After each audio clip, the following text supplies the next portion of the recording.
New Thought Media Network.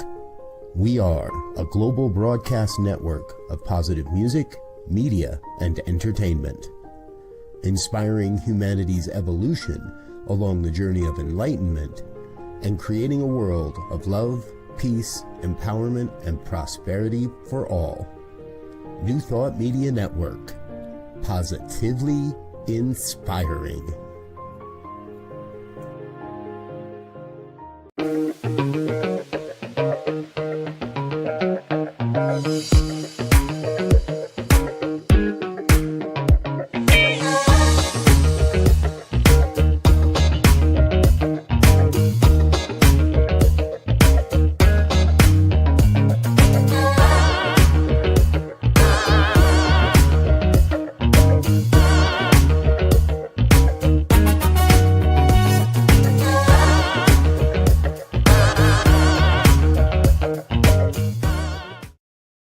And hello again, dear ones. Dr. Robert with you over here. Rev Z right here. And Kathianne Lewis from Seattle. And this is New Thought Today for today, October 14th, 2025. Our special guest is Reverend Dr. Kathianne Lewis out of Seattle, and a luminary in the New Thought movement with the Center for Spiritual Living Seattle. So, Dr. Kathianne, welcome aboard. Oh, thank you. I'm very grateful that you could arrange this to happen on something other than a Tuesday. Thank you. Exactly. So, folks, we are pre-recording today's interview as Dr. Kathianne has a long-standing class during our normal broadcast time, and that's why it's taken us 5.5 years to get her on the program here. So we finally broke it down and said, yeah, all right, we'll pre-record some stuff. We're so grateful you're able to be with us today. And for all those that are watching, please know that we're grateful you're watching whenever or wherever you're watching from. So, Kathianne, give the viewers a little bit of a brief rundown on who you are and how you got into ministry or wherever you want to talk about. But let us know a little more. What do we need to know to start getting into this conversation with you here today? Well, I think it's interesting that people would call me a luminary. I've been hiding out in Seattle in this corner of the world for so long. People even know my name. That's kind of interesting. But I have been a minister for 41 years. And I spent 4 years in Salt Lake City, which was perfect because I had been a Mormon at one time. So I knew the speak. I knew what they were most afraid of, which is that their mothers would know that they were going to a church other than the Mormon church. So people in my congregation on Mother's Day didn't attend much. So it's because they were all going to their mother's church on that Sunday. And then I had the privilege of being asked to serve in Seattle, which had always been my highest goal. I left Seattle to go to Salt Lake City, and I knew that if it ever opened up, I wanted to apply. And two other great people were applying, and I'm just very fortunate that I got to be in the city that I love. And it's been a whirlwind. I mean, if you're around that long in ministry, you get to not only live through, but you get to help other people live through so many things. Was it a recession? I mean, what was that happened in 2007 and 8 and 9, and lots of the .com drop, and Seattle's a .com city. I mean, just going through so many things, and then the pandemic, and then, oh, wow, what a lot of fun. What a lot of fun. And it's so cool to know that there's something greater than your circumstances. And I get to know that, and I get to help other people know that, and that's my joy. Because stuff will happen even to nice people. Yeah. Even to people that do their prayers like, why did this happen to me? Oh, because you're around. That's why it happened. Because, if you're alive, stuff's going to happen. And it's not what happens. It's like, what's going to get you through it? And I love helping people get through stuff.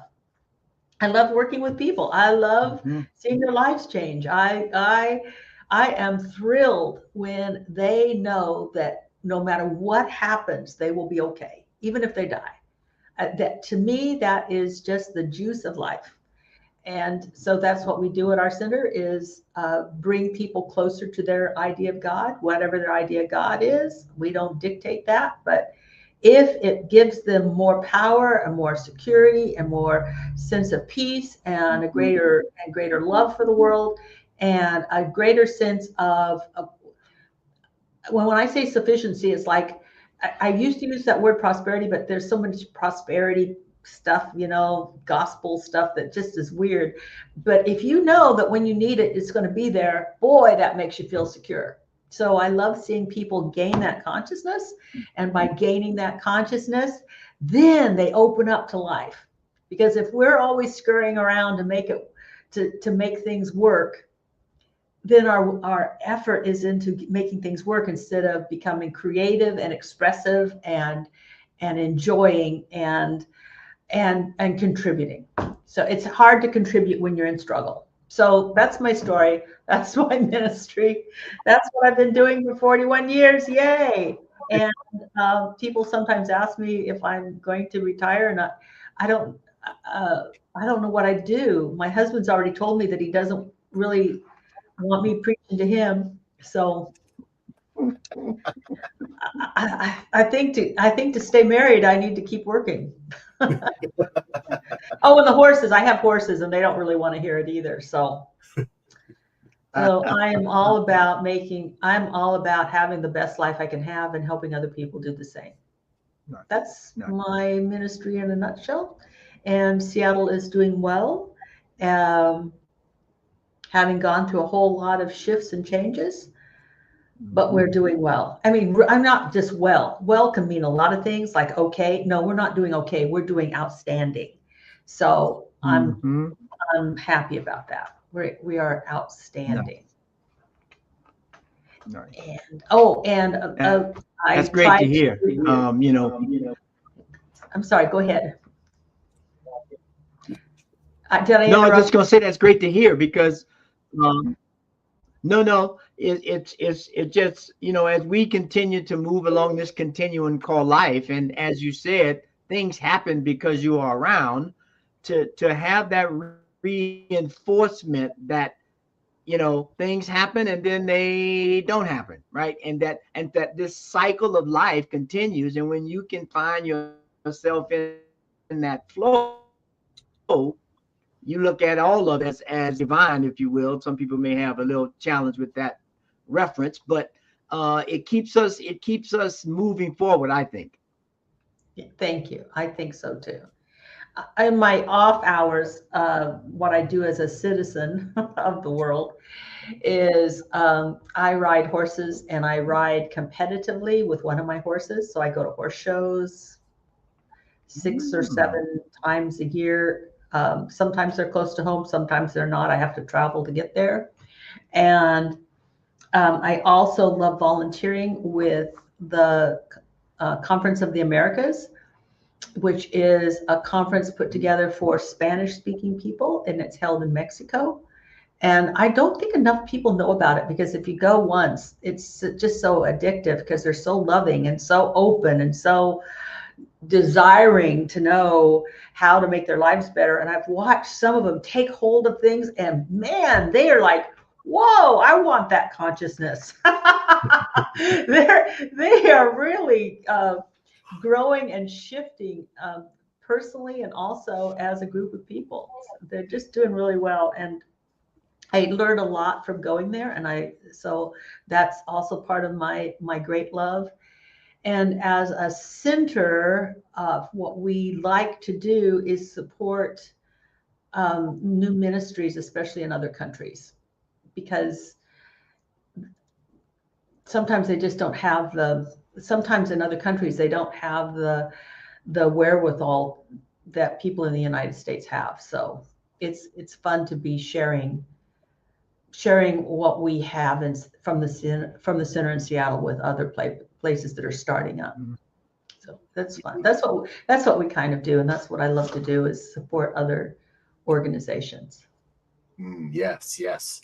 And you are a great supporter of New Thought Media Network, and I say thank you every chance I get. And our thank you video later, we'll mention that as well. But I've always been interested because I've been fascinated. Again, to me, you're a luminary. I came up in this philosophy in Salt Lake City, and in Salt Lake City, I did not know. And there was always the stories of Kathianne back in the Western bar, and the peanut shells were still stuck to the floor on Sunday mornings, and all the old stories that we would hear.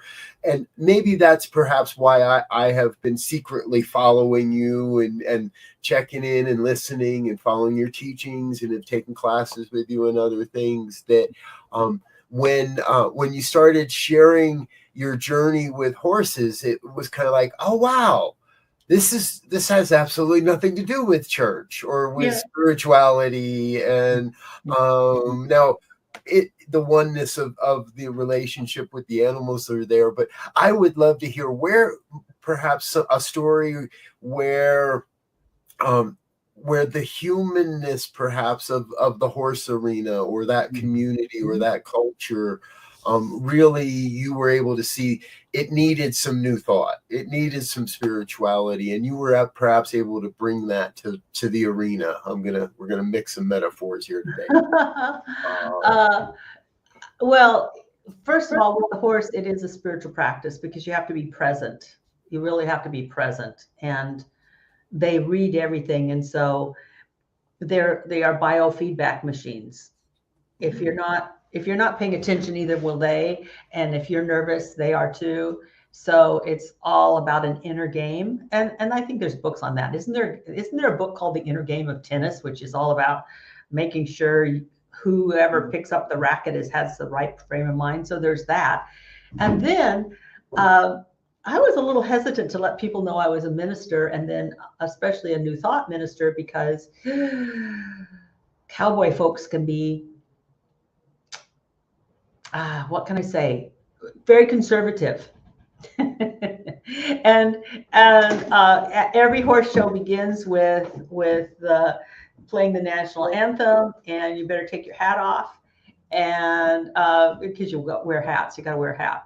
It's just hard on the hair. Can I just say hat hair is just the worst thing? But anyway, you got to take your hat off, and then everybody sees your hat hair if they're looking. And then they always do a prayer, and they do it in Jesus's name. And I just know that Jesus just smiles and says, Buddha would work too. But anyway, you just keep it to yourself.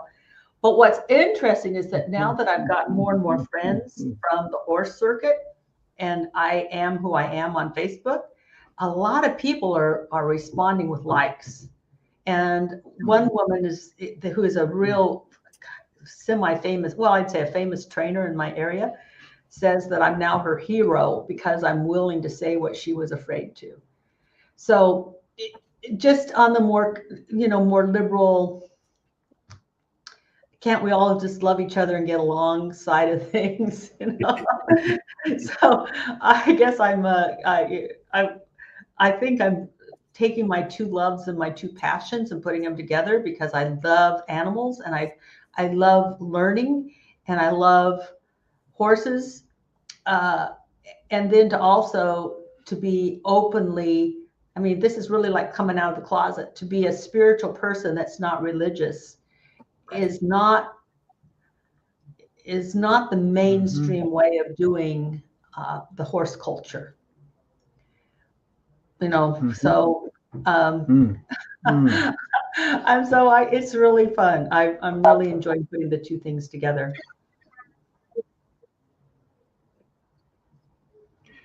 Well, that's interesting, because one of the things that I enjoy studying and investigating is natural philosophy, right? Which is how do we look at the natural world and extract these spiritual principles or these spiritual insights?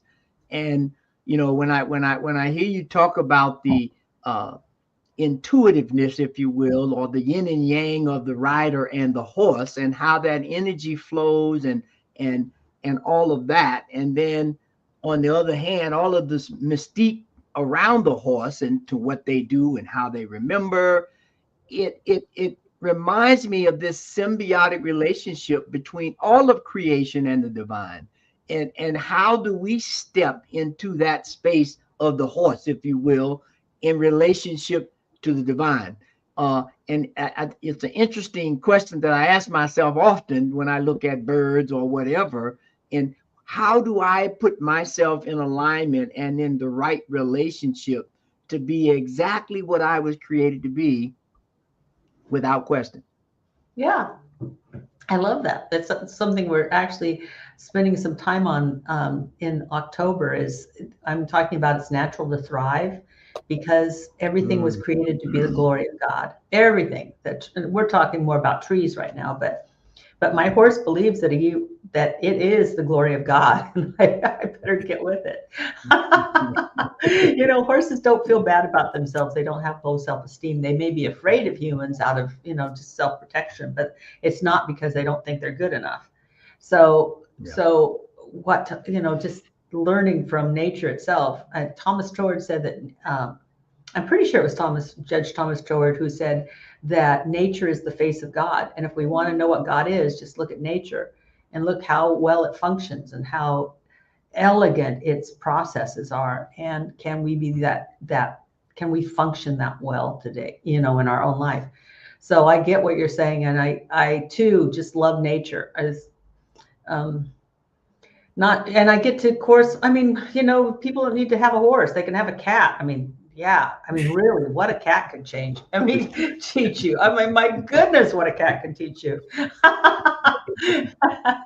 But somebody said and he's a famous writer, and he said, the purpose, don't try to train a horse, because if you train a horse, it's only a finite expression. You can only go so far if you train a horse. But the goal of a rider is to become so one with the horse that they become your legs. Isn't that beautiful? And that just sort of mirrors, I think, those beautiful relationships that we have with beautiful, wonderful friends or our partner or with the divine. Can we really be the legs and the hands and the voice and the mind and the intentionality and the givingness of God? Can we just do that kind of meld that really good riders try to do with their horse? So I so agree with you. Thank you. I love that. Beautiful. A deeper, what I'm catching in the conversation is moving to that very intimate sense of embodiment. Yeah. Of embodiment of the oneness, the truth, the understanding. And we're hitting on one of those main 4 aspects of life, of I believe, the spiritual experience, which is that natural connection with nature, the understanding of nature. And yeah, I agree, whether it's a cat or just a walk out along your favorite stream. Yeah. We've been sharing a lot lately. At the very early days of the pandemic, we had a family pet that crossed that rainbow bridge. And in our family, we have this kind of unwritten rule of when one goes, you got to wait kind of like 6 months. And in this case, my wife didn't wait 6 months. A friend posted an adoption post on Facebook of a litter of puppies, and my wife took one look at him and said, "Oh, we got to rescue one of these puppies." And it has turned out to be the most emotionally astute dog that I have ever known in my life. And if somebody in the house is upset, she's there to comfort. If somebody needs some an interruption in their behavior, she's there to be a part of it. And my wife and I, we've changed our morning shared spiritual practice routine a bit, where we now sit more face to face and hands to hand more often than we have for a while. And now the dog wants to get involved with that. She's got to be between us as we're doing our morning shared practice and prayer together and such. And it's such a great adventure to see when I first got into this, I remember my first teacher saying, consciousness is always evolving. Students are coming in today with a greater degree of understanding than students from years past. And it feels the same now with our our furry creatures and our animal companions, that more and more have a greater degree of understanding or consciousness, if you will, around all these things. And that brings us up too. When we can see it, and we can see it in our surroundings, we're better able to share that with other people and other friends. I think it was you where I first heard, if you're going to be a minister, you better really be able to love people. And because this is about, so all of these stories we share remind me, how do I get to do this and be like this with people, with members, with, whether it's on the street or at a horse show or just hanging out at a spiritual conference. Yeah, I get it.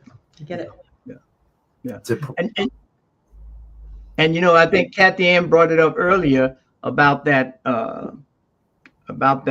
feeling tone, if you will, that you know, we hear a lot about the feel, right? And the feel itself, this energetic field, as I like to call it, is always raising its amplitude and increasing its vibrational frequency, so that if you're anywhere in the vicinity of that and you're resonating with that, you'll collapse into it. And so when I think about the animals don't have any blockage, because the field is up now for connection and resolution and all these things that we know are naturally needed for the harmony and the diversity of life. And so those things that are closer to that resonance find it right away. Then those that have a little more free will, I won't call any names, we can buck that stream if you want, and it takes a little more for us to find that resonant tone.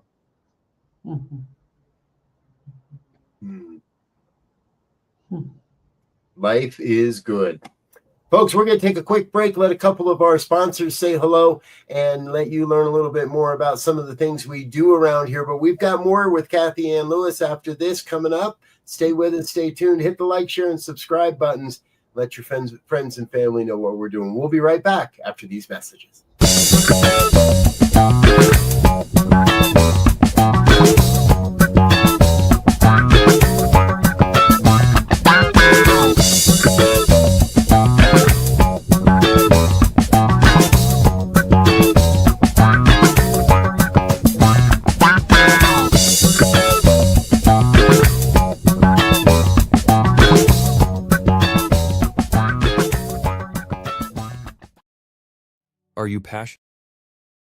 Are you passionate about media, storytelling, and making a difference?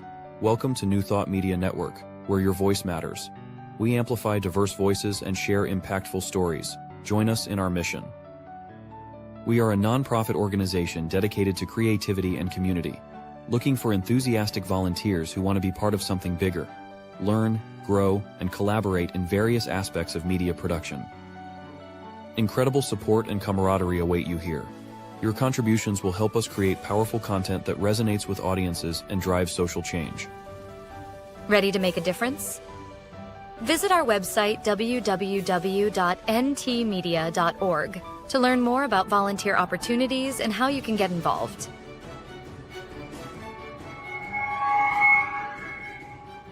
Find our volunteer inquiry under the Engage tab on our website, or visit www.ntmedia.org/volunteer.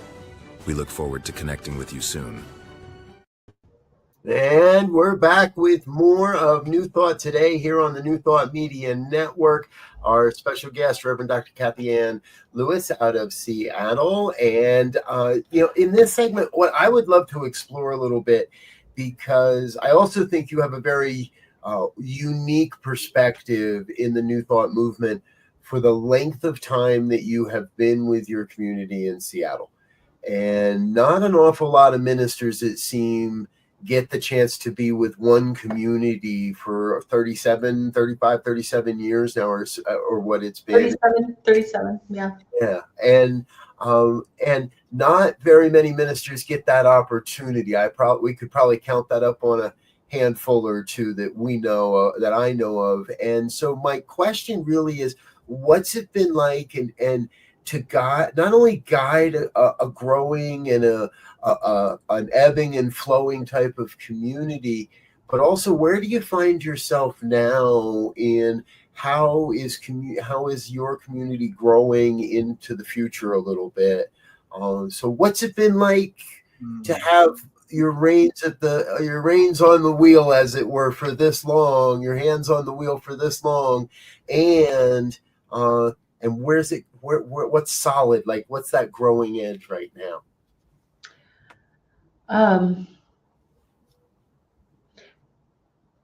It's nice that I've had one focus. I mean, there's lots of things that have come and gone, like my interests and the color of my hair and things like that.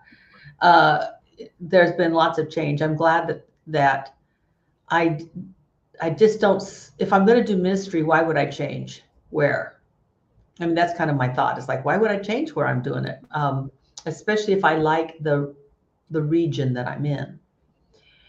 So it didn't occur once I knew, since I love Seattle so much, once I landed in Seattle, there was no intention to go anywhere else. And I could certainly have retired like even 5 years ago, I guess, and everybody would have understood. No, I guess I could have retired 10 years ago and everybody would have understood. In fact, that people keep expecting me to retire, but I like what I'm doing. I think it makes a difference that you really like what you're doing. And there's some satisfaction in seeing results of what you're doing. And for me, the results are seeing people change for the better, that they would consider they're changing for the better. I do believe that we're having to reestablish community because during the pandemic, people went into isolation mode and kind of got used to isolation mode. And so we're having to rebuild, like we used to have lots and lots of volunteers. Now we're having to rebuild our volunteer base because a lot of people, even when you could come back, were afraid to come back.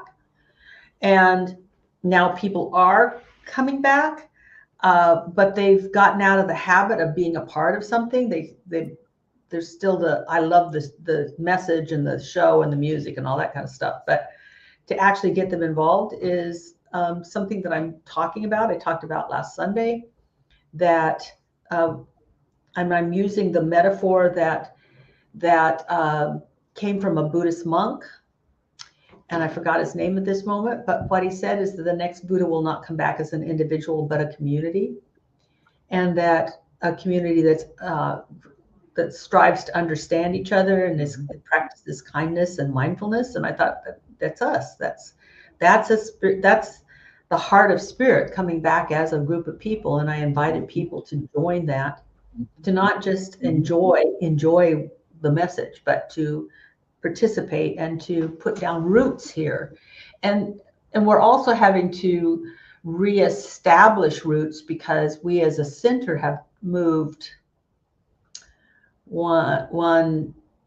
two times, and then the pandemic, we moved from a location by the university, and then we moved into a temporary place while we were looking for a new home. And then we also had to not only look for a new home, we also got to rehab the home so it was up to our standards. And so while that was happening, we were at a temporary place. And so with every move, we lost people. I mean, like, people are just now coming back from the first move 4 years ago. Kind of crazy. And what's so funny is that when we moved to the temporary place, it was only a mile down the road and we lost people. It's just like people can get so set on their location and their seat and the way I do things that if you shift, they're like, well, I'm not going to do it. It's very odd. In fact, actually, there was a study done. There was a study done that really, really, really conservative churches that are just like so mainstream. This is the message. This is Jesus. This is the way it is. Very patriarchal. Women have their place. Better tithe. They are very creative with the way they give their message. They get very creative, like light shows and different kinds of music and theater, and very different. But churches that have more of a liberal interpretation of scripture, and that could be from any denomination, but it's a liberal church, they don't change the way they do it much. So both the very conservative churches and the liberal churches have something they stick with. They either stick with the dogma or they stick with the method. And I think that our particular church, Center for Spiritual Living in Seattle, and we actually call ourselves a center and not a church, we are very loose in our interpretation of everything. You know, of the Bible and Ernest Holmes, and you know, like we are always examining things and trying to say it in a new way. But boy, people don't like change. They didn't like moving down 1 mile to a really beautiful place. They want their seats the way they are. They want it the way it is. They don't want to change the ending song. We are funny people. So that is a long story to say, when people got used to just in the pandemic, not a lot of social interaction, they kind of want to stay that way. They kind of liked, I just show up and get the message and give you some money and leave. And now I'm actually putting a lot of emphasis on community. The studies are in. Communities help you live longer, live healthier, and be happier. It's scientifically proven. So don't get half of the meal when you can get the full meal deal by not only showing up, but also participating. Right. So so you caught me at that. I finally woke up to, we've got to shift things because people are really happy not doing much.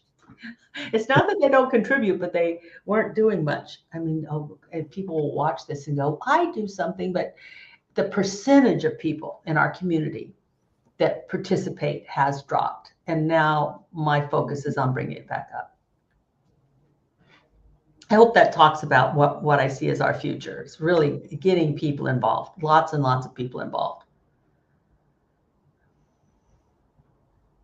Yeah, it's interesting because it brings to mind a question that I often ask in terms of when we look at New Thought communities now, how do we cultivate or recultivate a resilience, and using that word in the context of things not being the way they were, for lack of a better term, and then throwing in this whole idea of how do we be more adaptive.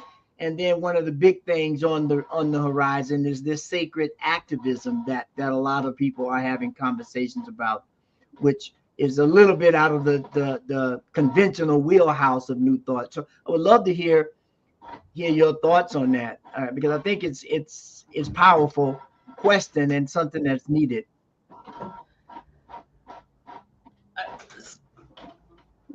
So there was such a long sentence. The only thing I really paid attention to is social activism. Is that what you said? Spiritual, or it was sacred activism, wasn't it? Well, so here's the thing. Yes.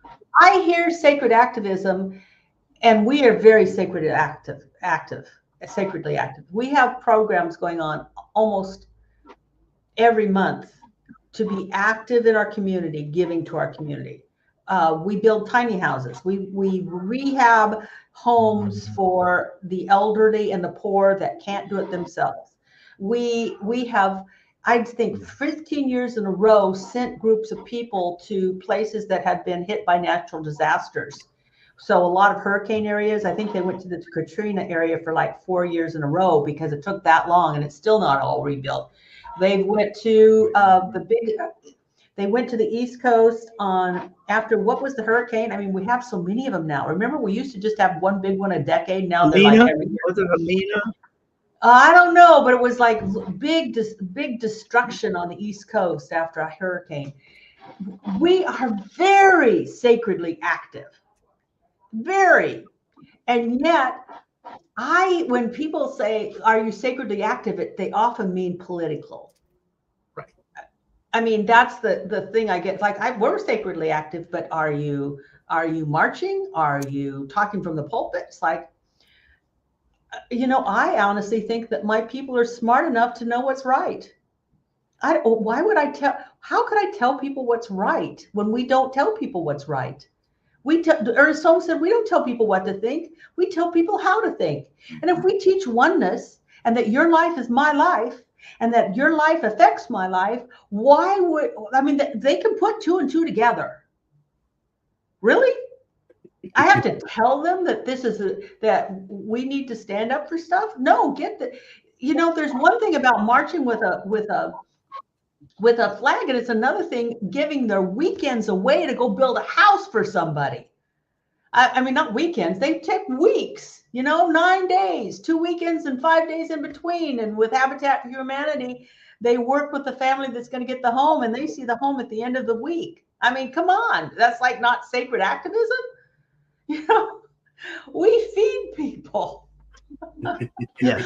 And I will say that that's the thing that kept up. People are very volunteer. We get a lot of participation in that, even through COVID. We fill so much of the downstairs of our fellowship hall with recycling, with people that save up their stuff that they know they can't, it's hard to recycle. We're touching it on recycling. We plant trees, we build homes, we build tiny homes, we feed people, we do all of this stuff. And yet when I was asked by one of the leaders of our organization, well, are you, in social activism? And I listed all the things we do, and that never made publication.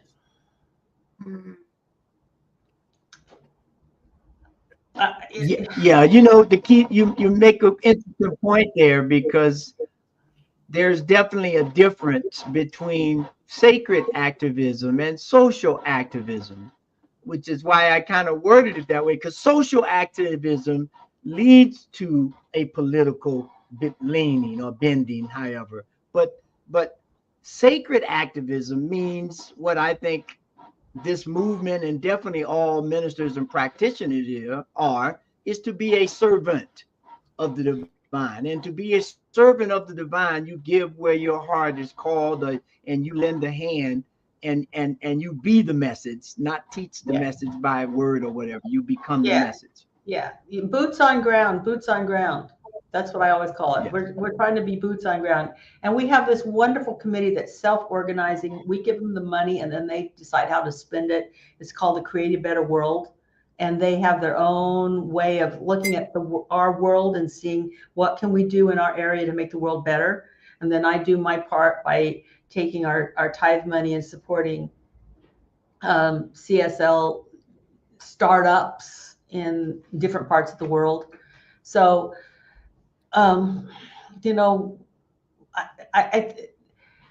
sacred activism, it's almost like it sounds like a different thing rather than an overflow of our understanding that as we give, we shall receive. Because it's the overflow of understanding. We're all in this together. Yep. And your sinner's my sinner, and my sinner's your sinner.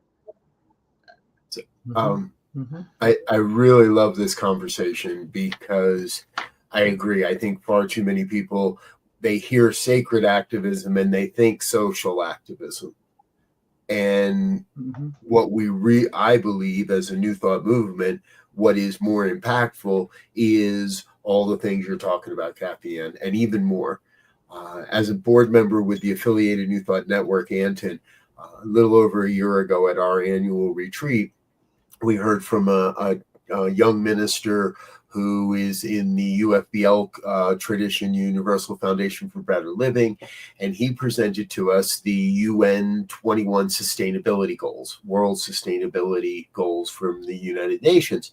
And when you look at all the things that the UN has put forward as a list of goals, it's rather daunting how much has to be done out there in the world. And what happened is our membership base came to us and said, we don't want to try to impact all of it. We just want to impact one thing.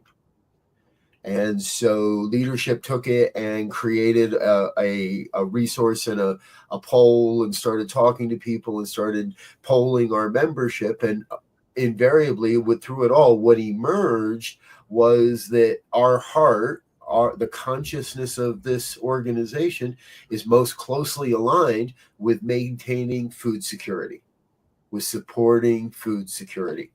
And so we've adopted that as the goal, the socially active place where we want to be, and starting now to look at how do we change where our fundraising is currently, or how do we readjust that? Where can we begin to initiate community active events around our retreat, around our individual centers, around our individual communities, to come into alignment with that. And it doesn't mean we can't do the other things as well, but it means that that is our primary focus. And does the event, does the experience we want to put forward, does the place we want to give move that goal forward in some measurable way? I get it. You know, and Jesus said, you know, to feed the sheep, and Buddha also said to feed people. And I think it was Ram Dass's guru, when Ram Dass said, "What can we do?" and he said, "Feed people." I mean, maybe, you know, it's really hard to have to feel spiritually elevated if you're hungry. Yeah, very, very true. Kathianne, before we lose sight of time here and run out of time, and our conversation has naturally evolved in this way for me, I would love to hear from you a little bit. Where do you see this movement of New Thought, in light of what's going on in the world, in light of where all the journeys we've traversed? Where can New Thought be the most service oriented, the most, I'm looking for a softer word than impactful, but where are we making a difference as the New Thought movement? What's your vision for our future here? I think if we're going to be impactful, we need to be more powerful. I think sometimes we've watered down our message. I will send it to you, Robert, and then you can send it on. I got a YouTube video of Florence Scovel.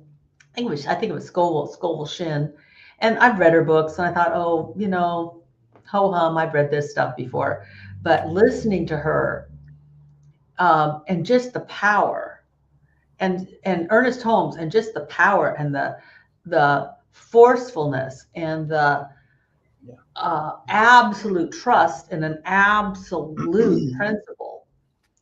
I hear other people, and it just seems that we've watered it down to not offend anybody, to not, I mean, you know, and I'm not, and I have to admit, I haven't listened to a lot of people, so I'm not saying we're all this way. So I honestly, and I'm so out on the fringe that I'm not even sure that I can speak to what's going on with New Thought. But sometimes I've heard certain things, and I've even been told by, you know, I was probably at one of my last conferences where someone at our table, we were supposed to be discussing things, and he said, "Don't talk about miracles because that makes people feel bad if they don't have one." Well, they're never going to have one if they don't introduce the idea that there could be one. I mean, what? I'm an old, you know, I'm grateful that I'm an old-fashioned religious scientist, because I believe that the law works, and I believe that miracles happen, and I love our community because we talk about them. We go, wow, wasn't that wonderful? And we're kind of like expecting something good to happen. and then we talk about, you know, and I gotta say that this is so secondhand, so I don't even know it. But are we really asking our people to level up? And are we asking our churches and our ministers to level up? Because if we are, we then become the beacon, and then we draw all people to us. So, you know, I don't know where we're going as an organization. All I know is that I want to be this, and some of the ministers that serve at our center are sounding the, you know, the siren song of spirit. You know, come and be lifted, you know.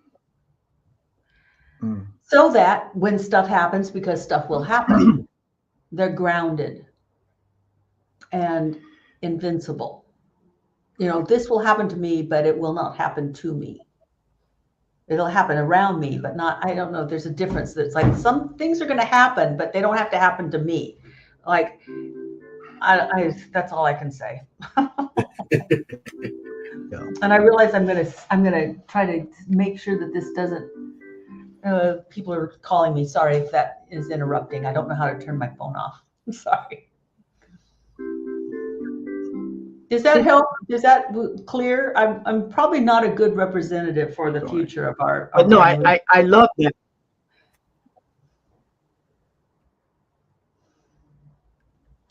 No, I think for me, I think that's clear, right? Because again, you know, if and I love that you said that you're a religious scientist, because I don't think there's anything else. I mean, we've come up with different terms, but what Ernest founded was religious science. And when you were speaking about hearing the voices of these teachers from time gone by, for me, it's sometimes I read it and I say, just like you, yeah, I read, you know, but when I hear them, and they don't have the benefit of all the science and the quantum physics and all these things now that are collaborating. But when I hear their voice and the intentionality and the excitement and the discernment in the way they do the teachings, it's like I get elevated.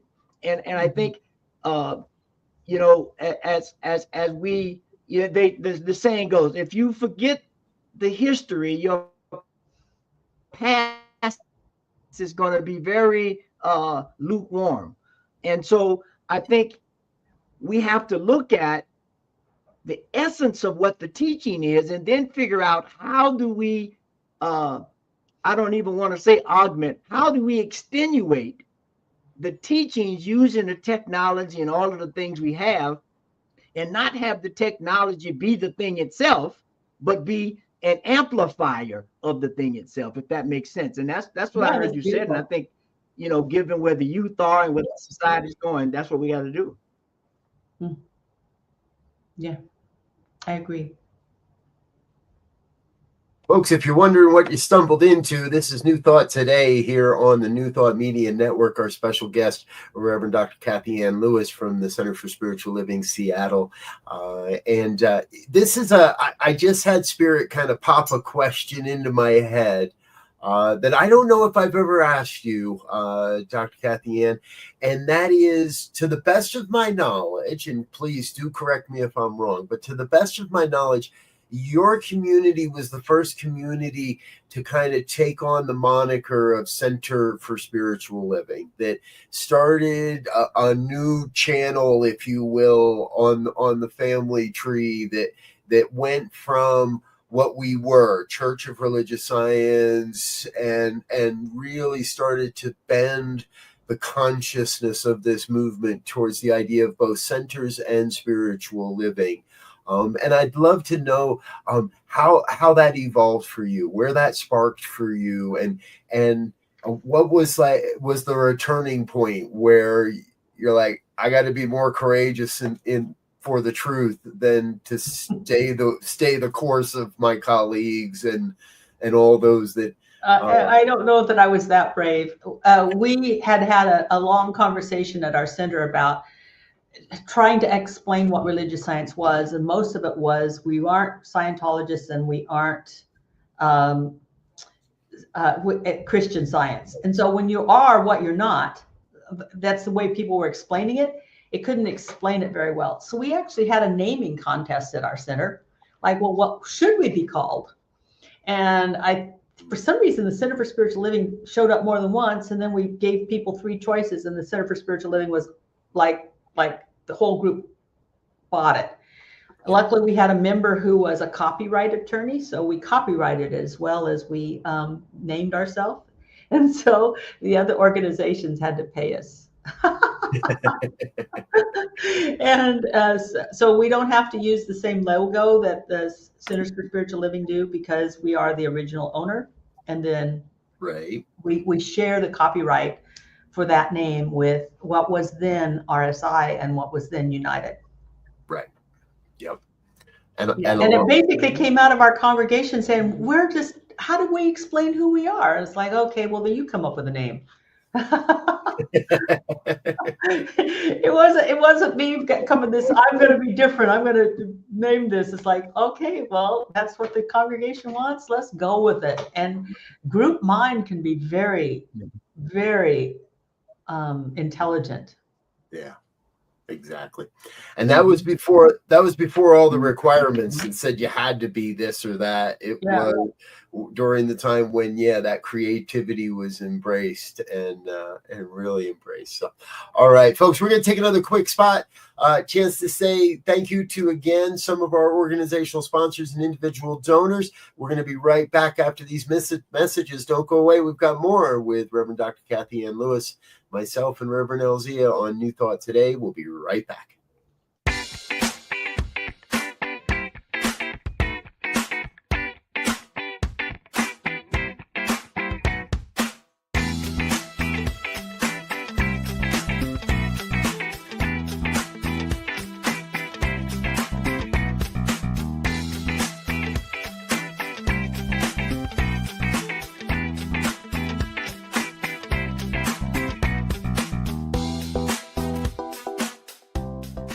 Please help us say thank you to our organizational sponsors, including the Hefferland Foundation, Affiliated New Thought Network, International New Thought Alliance, Science of Mind Archives and Library Foundation, Center for Spiritual Living Denver, Center for Spiritual Living Midtown, New Thought Philadelphia, Planned Happiness Institute, Summit Center for Spiritual Living, One Heart Retreats, Center for Spiritual Living on the Lake, Unity Kitchener, Unity Spiritual Center, Ottawa, Om Center for Spiritual Living, Satya Center, Begin Within Ministries, Center for Spiritual Living North Jersey, Unity of Savannah, and the Center for Spiritual Living Seattle,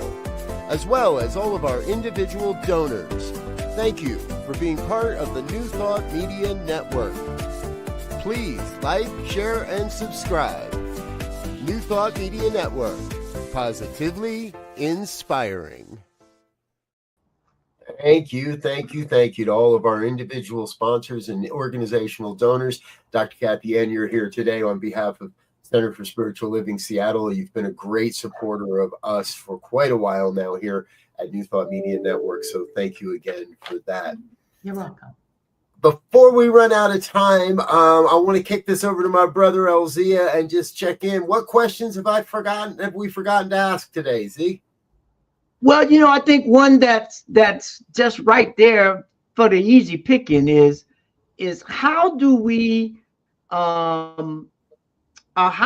or what do we, I'm not even sure how to phrase it, this teaching so that we can get it to our younger generations in this dual digital pluralistic, rapidly changing, I could throw a bunch of adjectives out there. What are your feelings or insights or directions on that? If you're asking me, I'm shocked at how many young people we have showing up. I mean, like a lot of young people.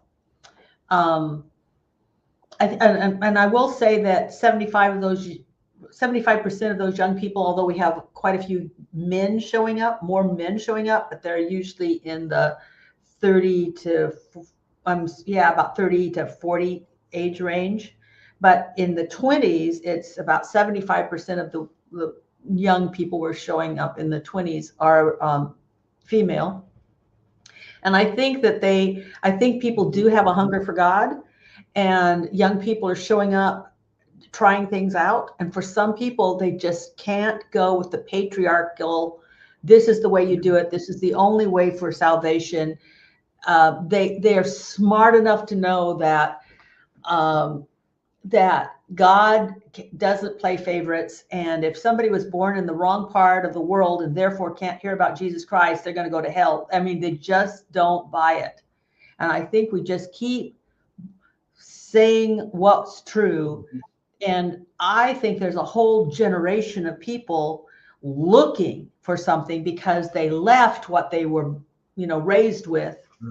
And we are a fabulous alternative. I don't know how they're finding us. Oh, well, actually, I do know. They're Googling spirituality. When we talk to them, they've Googled what's spiritual, what's going on that's spiritual in the world and in the world and also in our area. And they're finding us. I know that we could probably do better with our publicity or our marketing if we were better users of TikTok, but I just haven't got into it yet. Somebody else has got to do that. God's got to find somebody to do that. Because as you've noticed, once I start talking, I can't do it in small sound bites. So anyway, someone's going to do that. But I honestly think we should trust that there are people that have been disillusioned and now they're looking again. And we have an answer for the next not just generation, the next century. We've got an answer because it's everybody's welcome, not just everybody's welcome and now you need to change, which is, let's be honest, a lot of those churches that say everybody's welcome now, but don't be gay, don't be a woman, don't want leadership, don't, and then the don'ts come out. And we don't do that. Everyone's welcome to think the way we do, unless you don't, and then you're not welcome. Yeah. And I want all of community to get away from that. I don't know that New Thought does that so much. I know there are some out there that tend to that, but we are running up against that time frame, folks. So I want to get us into our final thoughts for the day, and I'm going to give Z the final word, which means I get to go first in our final thoughts today. And what I just heard is what I want to really stress, and that is, don't believe that the kids aren't interested. Don't believe that the young folk aren't looking. Don't believe that we're not coming back to community, because I think you hit on those so great there, Dr. Kathianne. The young people are looking for community, and it is only our limiting belief that's keeping them from finding us. So let's believe that they are coming, that they are here, and that people really do. I keep hearing this in the last week. I've heard it so many times.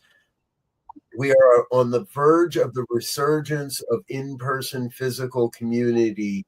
It's just not going to look exactly like it used to. And while the message might remain the same, the delivery system might need to be a little different. I like what you were saying.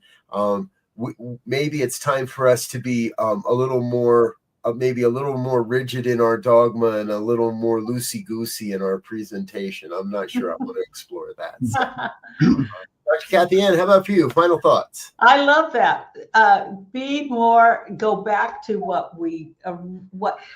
originally attracted people. It was that sense that there's something greater than ourselves, and we can know it and be known by it. That's what filled my soul, and I think it'll fill other people's souls. So, and then, and then throw in lots of fun ways to present it. That's my final word.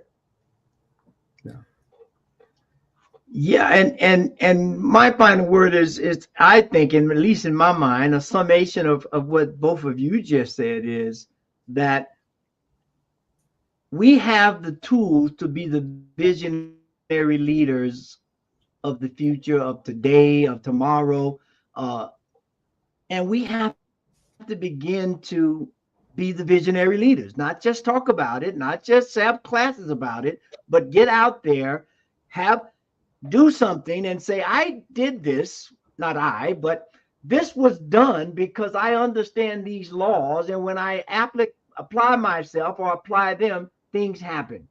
And now once I do that, I can find all kinds of ways to explain that or to make it accessible to different audience, different age groups. and they will respond, because as you said, Dr. Kathy, it's like people are looking for what feels right, what's in alignment with who they are. And I think once we do that more, and as we continue to do that, more and more people are going to find us, and we're going to be overwhelmed with people looking to be the best that they can be. I think so too. Amen.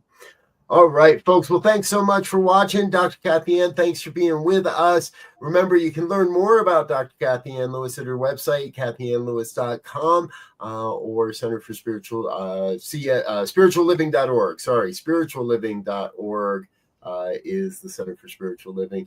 Join us again next Tuesday, 2:00 Mountain Time, here on the New Thought Media Network. And until next time, we wish you peace and richest blessings. Bye now.